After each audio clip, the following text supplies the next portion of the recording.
Bonjour à tous, bonjour à toutes. Après avoir fait cette vidéo, je ne me demanderai plus pourquoi mes vidéos qui concernent les lectures n'ont pas de succès. Au moins, là, il y aura une raison.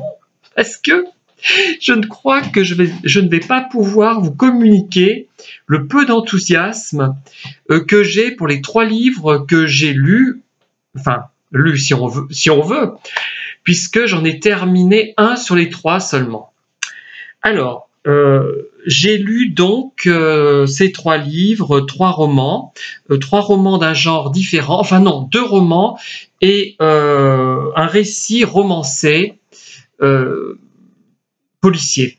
Mais en fait, ouais, ce ne sont même pas 3 romans. Vous voyez, je bafouille, je ne sais même pas ce que je raconte. C'est catastrophique. Alors, le premier que j'ai lu, donc, que je n'ai pas terminé, j'en ai lu 120 pages environ sur les 186, je n'ai pas pu tenir au-delà, je n'en pouvais plus. C'est La nuit de Walpurgis de Gustav Meyrink. C'est un livre, en fait, c'est du fantastique, qui a été écrit en 1917 et dans lequel l'histoire rejoint la fiction, rejoint le fantastique finalement. La nuit de Walpurgis, c'est la nuit des fantômes. Bref. J'ai même pas envie d'en dire grand-chose parce que, non pas parce qu'il est mal fait, il est bien écrit, l'auteur ne se fiche pas de notre figure, ce n'est pas Guillaume Musso, ce n'est pas Agnès Martin-Lugan, il a vraiment un respect du lecteur, il écrit très bien, c'est un point positif que je retiens de ce livre, mais ça ne correspond pas à ce que j'ai envie de lire, puisque vous savez que ces vidéos, ce sont des lectures plaisir, enfin pas des lectures plaisir, mais ce ne sont pas des critiques que je fais, ce sont des lectures que je fais et j'exprime ma motivation, mon goût pour un livre, mon intérêt, le plaisir que j'ai eu à lire tel livre, etc. Ce n'est pas une critique, donc je peux me permettre de dire que le livre ne m'a pas intéressé. J'en ai lu 120 pages sur 180, il était d'ailleurs chez Marabout, mais vraiment j'ai peiné à arriver au bout. Mais parce que simplement ce livre ne correspond pas à ce que j'attendais. Il y a beaucoup de récits très bien faits d'ailleurs où les personnages expriment leurs impressions, notamment sur le passé. Il y a une vieille bohémienne, diseuse de bonne aventure, qui a été très jolie et qui est très laide maintenant. Enfin bref, parce qu'elle est très vieille et qu'elle a beaucoup souffert de privation, etc. Voilà, mais vraiment, je ne saurais pas quoi en dire d'autre parce que ça ne m'a pas intéressé. Moi, c'est pas ce que j'attends d'un livre fantastique. J'attends que ça soit quand même plus en rapport avec le fantastique tel qu'on l'entend habituellement. Et là, peut-être que j'ai eu tort d'arrêter à la page 120, mais ça ne correspond pas à ce que j'attends. Pour moi, c'est un livre qui peut intéresser, qui a du mérite, qui a le mérite d'être bien écrit, d'être fait avec sérieux, mais qui, moi, ne m'intéresse pas. Voilà tout ce que j'en dirais. Deuxième livre que je ne vais pas continuer non plus, j'en ai lu 170 pages sur 308, c'est un Balzac. Alors, quand j'étais jeune, entre 18 et 20 ans, j'adorais cet auteur. J'en ai lu peut-être une vingtaine, je ne sais pas, 30, je ne saurais pas dire, parce que j'en ai lu énormément. Et après, j'ai arrêté d'en lire, et ça me plaisait beaucoup. Je trouvais vraiment de l'intérêt à ces livres, et celui-là, je l'avais acheté à la même époque, c'est-à-dire Mémoires de 2 jeunes mariés, et je ne l'avais pas lu à cette époque. Enfin, je ne l'avais pas lu, j'avais dû le commencer, mais je ne l'avais pas terminé. C'est un roman épistolaire. C'est le seul roman épistolaire de Balzac et moi, il ne m'a pas enthousiasmé. Donc déjà, je trouve que la syntaxe d'Honoré de Balzac est quand même parfois sujette à caution. Il y a des erreurs syntaxiques, mais c'est quand même très riche sur le plan du style, évidemment. Je trouve que c'est très bien écrit, ça foisonne d'idées littéraires que je n'aurais jamais, même si j'ai peut-être une meilleure syntaxe. Peut-être aussi que si j'ai une meilleure syntaxe, c'est parce que je prends moins de risques quand j'écris. Je me limite à ce que je sais faire, c'est peut-être ça aussi. Alors lui, il prend beaucoup de risques. Alors, il y a eu une adaptation filmique, un téléfilm notamment avec Carole Bouquet sur ce livre, et je l'ai vu il n'y a pas longtemps, c'était pas mal. Alors, qu'est-ce que c'est que ce livre? En fait, c'est intéressant le thème, mais je crois que c'est le roman épistolaire qui ne me convient pas et qui finit par m'ennuyer, me paraître indigeste. Hein. Et en fait, ce sont deux femmes, une qui fait deux amies, une qui fait un mariage d'amour, enfin, une succession de mariages d'amour. Il y en a plusieurs, je ne suis pas arrivé jusqu'au bout, mais dans le film, il y en a plusieurs, finalement, plusieurs amours, oui. C'est bizarre, plusieurs amours. Enfin bref. Et l'autre qui fait un mariage de raison. Au début, elle est consternée, on l'oblige à épouser un homme qui a 20 ans de plus qu'elle, qui n'a aucun attrait, au départ du moins. Alors, qu'est-ce qui se passe? C'est thèse-antithèse, finalement, un peu comme dans La peau de chagrin. Il y a la thèse, donc, il y a un point de vue, le mariage d'amour, et le point de vue inverse, le mariage de raison. Finalement, c'est le mariage de raison qui est bénéfique, qui est plus bénéfique, qui aboutit à quelque chose, qui aboutit à une construction. La relation se construit et elle finit par aimer sans passion, certes, son mari. Et l'autre, elle n'arrête pas comme diraient les jeunes, de se prendre la tête et elle finit par mourir. Désespérée, voilà. Et vraiment, c'est un Balzac qui ne ressemble pas tellement aux autres Balzac dans la construction, dans l'écriture. Et c'est ça qui m'a, je pense, déplu. Et je dois dire aussi que depuis que un de nos chats est mort et que j'ai pris conscience d'une autre forme d'amour, ces histoires de passion avec quelqu'un qu'on fait tourner en bourrique, il y a un peu de... pas de perversion, elle joue un peu avec son amant, celle qui aime avec passion, mais je ne crois pas que ce soit vraiment de la perversion, je ne vois pas ça comme ça.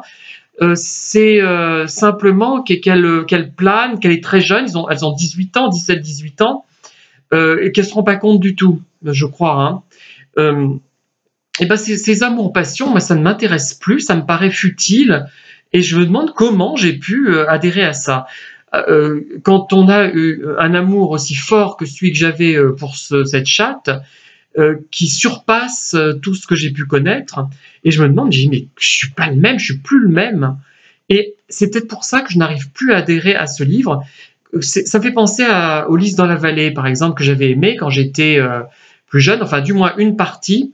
Pas l'histoire avec Lady Dudley, c'est Dudley, je crois, avec l'anglaise, ça m'avait barbé. Hein. J'adhérais à ce genre de livre parce que finalement, je ne comprenais pas ce que je lisais au fond.